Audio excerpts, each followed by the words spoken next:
Amém, meus irmãos. Continuando aqui o nosso vídeo, veja aí na continuação. Atos capítulo 8, versículo 2, diz assim: E alguns varões piedosos recolheram Estevão à sepultura e fizeram sobre ele um grande pranto. Quem é perseguido e é autêntico cristão, verdadeiro, missionário, evangelista, vai ao alcance das almas, não tem medo da morte. Não tem. Se houver uma perseguição por permissão de Deus, você não morre. As perseguições permitidas por Deus, ninguém morre. Deus guarda. Entende? Pois bem. Então o missionário não pode ter medo da história da morte. Não pode ter medo. O apóstolo Paulo não tinha medo da morte. Ele dizia, nem morte, nem profundidade, nem inferno, nem anjo, nem demônio, nada pode nos separar do amor de Cristo. Não pode ter medo de ameaças contra a sua própria vida. Viu? Por exemplo, imagine se Estevão tivesse medo da morte e de ameaças daqueles acusadores, do quinteto da acusação. Ele tinha desistido, irmão. Ele tinha amado a sua própria vida e não tinha pregado o evangelho. Foi exatamente nessa questão que Cristo disse: aquele que amar a sua vida mais do que a mim não é digno. Entende? É isso que Cristo diz. Aquele que amar mais seu pai e sua mãe mais do que a mim não é digno de mim. Então Cristo vai sempre mostrando que a parte celestial é muito superior do que a parte terrena. Porque estas coisas da terra, elas são passageiras, irmão. Tudo é vaidade. Tudo debaixo do sol é vaidade. Tudo tem seu tempo determinado. Tudo envelhece. Tudo se acaba. Céus e terra passarão. Somente as palavras do Senhor não passarão. Jamais. Olha a importância de você crer em Jesus. Transformar o mortal em imortalidade. Transformar o corrupto na incorruptibilidade. Transformar o abatido em glória. Nós temos que crer nisso, meus irmãos. Nós só vivemos enquanto nós respiramos. Entende? Parou de respirar, nós não vivemos mais nesta terra. E a nossa vida na terra depende da respiração. Por isso o oxigênio e o pulmão funcionando. Glória a Deus. Mas melhor é estar com Cristo. Paulo diz, é muito melhor. Agora imagine na eternidade. Só dependendo de Cristo eternamente para sempre. A vida em Cristo, na videira verdadeira, na árvore da vida, jamais morreremos. Veja aí o versículo 2. E alguns varões piedosos recolheram Estevão à sepultura e fizeram sobre ele um grande pranto. Ok? Diante das ameaças contra a sua própria vida, a vida de Estevão,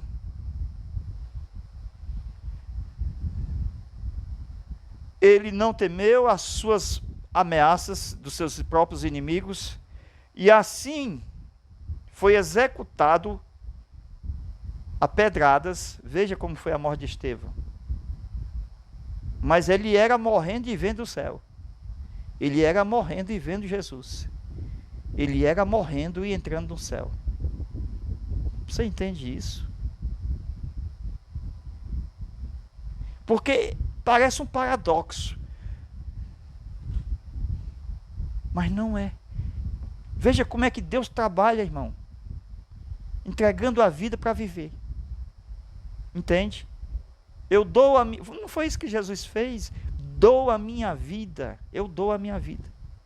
Para depois tomá-la de volta. E Jesus fala que aquele que der a sua vida por amor dele, entende? A mesma coisa, irmão. É o mesmo princípio. Glória a Deus. Mas Saulo, verso 3, mas Saulo assolava a igreja, entrando em casa. Veja se esse homem estava bem, estava muito mal, viu? Mas interessante que quando ele se converte, ele achava que estava fazendo o certo, que estava agradando a Deus. Veja o texto, verso 3. Mas Saulo assolava a igreja, entrando de casa em casa, arrastando os homens e mulheres, as quais encerrava na prisão. Ninguém que serve a Cristo pode amar sua própria vida mais do que tá entendendo? Do que aquela que foi proposta. Então, o missionário não teme as ameaças de morte nem de prisão, pois ele crê que Deus tem o melhor. Entendeu? Deus tem o melhor. E outra coisa, irmão, Deus está no controle de tudo. Viu? Operando o Senhor, quem impedirá? Aí veja o verso 4. Aqueles que foram dispersos andavam por toda parte e anunciando a palavra, o reino de Deus. Veja como é que acontece.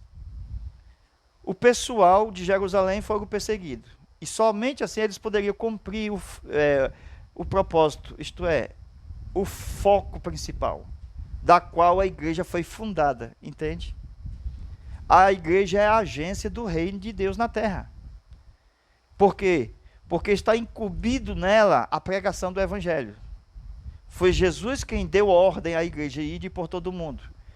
E aqui nós temos que, para esses discípulos de Cristo, a igreja do primeiro século, para cumprir o chamado do ID, veja aí a perseguição, versículo 4, aqueles que foram dispersos, por quê? Por causa da perseguição. Andavam por toda parte, por causa da perseguição. Aí, o resultado, anunciando a palavra do Senhor. Olha o resultado. Precisa-se permissão de uma perseguição para pregar a palavra do Senhor. Glória a Deus. Será que nós precisamos de uma perseguição para anunciar a palavra do Senhor? Ou nós vamos de livre e espontânea vontade, de coração aberto, né? Negando a si mesmo, entendeu aí? Ou ajudando a levar pessoas a irem. De qualquer forma, nós temos que estar ligados a esta palavra. Glória a Deus. Então, o evangelista, que é o missionário, ele não tem medo de ir a todas as partes da terra. Ele sabe que tem que pregar. Paulo diz que trata-se de uma obrigação. E ai de mim se não pregar o evangelho. Agora veja aí o versículo 5. E Felipe, descendo a cidade de Samaria, pregava-lhe a Cristo. Irmão, a pregação é Cristo. Centro. Cristocêntrico. Não adianta pregar carro, nem casa, nada desta vida, nada, nem nada, negócio de carro do ano, negócio de casa própria, não adianta envolver coisas materiais na pregação. Eu te entregue 5 para receber 100. Não existe isso. A pregação é Cristo. Veja o texto, Atos 8 e 5. Pregava-lhes a Cristo. Essas mensagens de hoje, de autoajuda, do foco financeiro, nada tem a ver com a salvação. Nada tem a ver com a salvação. Nada. Por quê? Porque a salvação não depende de ser pobre nem rico. A pessoa não é salva porque é pobre. E nem é condenada porque é rico. Aquele negócio lá, parábola do rico e do Lázaro, tem nada a ver com isso. Ali trata-se da dependência de Deus. Quem for dependente de Deus é salvo. Se ele for rico, é salvo. Se for pobre, é salvo. Não depende de ser rico ou pobre. Tanto pobre quanto rico pode ser salvo. A questão é que Jesus olhou para o rico e ele disse, o seu coração está lá, nas suas riquezas. E disse para aquele jovem, entregue os seus bens aos pobres. Ele só disse para aquele jovem e não tornou-se uma doutrina. Sabe por quê? Porque aquele jovem, ele ia morrer e a cidade inteira ia ser destruída. O que eu quero dizer com isso é que Aquela cidade de Jerusalém seria destruída no ano 70. Vamos aqui para a lousa. Vamos aqui. Jesus falou para o jovem rico, veja, Jesus morre com 33 anos, ok? Então, nesse período aqui, Jesus fala com o jovem rico. Então, de 33 para 70, Jesus falou, não ficará pedra sobre pedra que não seja derribada. Então, no ano 70, Jerusalém é destruída, então a riqueza do jovem rico só ia durar 37 anos. E o jovem rico só tinha 37 anos de vida útil, porque seria destruída a cidade, ok? Então Jesus diz assim, ó, pega os seus bens e vende e dá aos pobres, porque você vai ter um tesouro do céu. Não ajunteis tesouro na terra. Amém? É desse jeito. Então Felipe, descendo a cidade de Samaria, pregava-lhes a Cristo. O verdadeiro missionário, ele teme a palavra de Deus, mas não teme em descer as partes mais baixas da terra. Por exemplo, Felipe desceu as partes mais baixas para buscar uma ovelha perdida. Porque lá em Samaria, Cristo também foi buscar as ovelhas perdidas, através da samaritana. Lembra que Jesus foi até Samaria buscar a samaritana? Então, observa-se, a cidade de Samaria já era conhecida, veja aí. Então, voltando à fita, a cidade de Samaria já conhecia o evangelho do reino, porque Jesus já havia andado naquelas terras, em João capítulo 4, começando dizendo assim o texto, e era necessário passar por Samaria. Então Jesus salva a samaritana, e depois o evangelista Felipe vai para aquela terra auxiliar aquele povo com a mensagem do evangelho do reino de Deus. Então a cidade de Samaria já conhecia o evangelho do reino, pois ali uma grande igreja foi iniciada pela mulher samaritana. Felipe sempre desejou cuidar daqueles irmãos. Aquela cidade fazia parte da seara que estava branca para a ceifa. Tu acha que Jesus pregou qual mensagem para a mulher samaritana? E qual foi a mensagem que Felipe pregava para os samaritanos? Versículo 5, capítulo 8 de Atos. Pregava-lhes a Cristo. Esta é a nossa mensagem. Era a mensagem de Paulo, Cristo crucificado. A única mensagem que salva, não há outro. Não há outro. Não desvie a sua mensagem. Os inimigos vão fazer de tudo para desviar a mensagem, porque eles não vão crer na ressurreição, os saduceus. E muitos outros vão desacreditar na mensagem de Cristo, pregada por missionários atuais.